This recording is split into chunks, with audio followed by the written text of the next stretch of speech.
Барлықтарыңызға сәлем, құрметті оқырмандар. Біз жүргізушілердің жалпы нелерін айтып өтейік.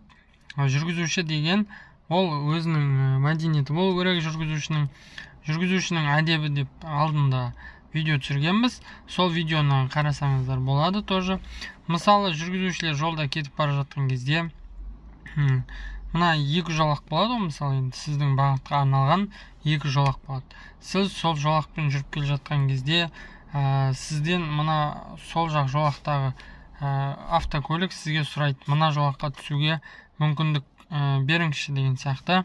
Сондай сигнал беріп, өзі былай терезеден айтып, сондай әрекет жасайды. Сол кезде сіз жүргізушінің әдебі деген, егер сізге ыңғайлы болса, сол кезде, сол моментте сіз оны өткізіп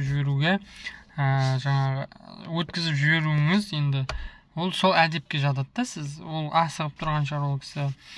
Сондай моменттер болады өзі жолда келе жатқан кезде. Сондай моменттерден қорықпай, сол кезде сізде бір күні сондай жағдай сұрап не істеп қалуыңыз мүмкін деген сияқты. Сондай жүргізушілер бір-біріне әдептілікті сақтап, бір-бірін сыйлап жолда, сол мына жолаққа ол түскеннен кейін сізге аварийкісін жағып, рахметін айтады. Аварийкісін жаққан кезде сол рахметін айтып жүреді. Құрметті оқырмандар, ол жүргізушінің не дегені, әдебі дегені, мысалы, сіз дворда келе жатасыз, тар жерлерде немесе бір двор болсын, басқа болсын, тар көшеде келе жатқан кезде, ар жақтан бір көлік келе жатады, сіз келе жатасыз.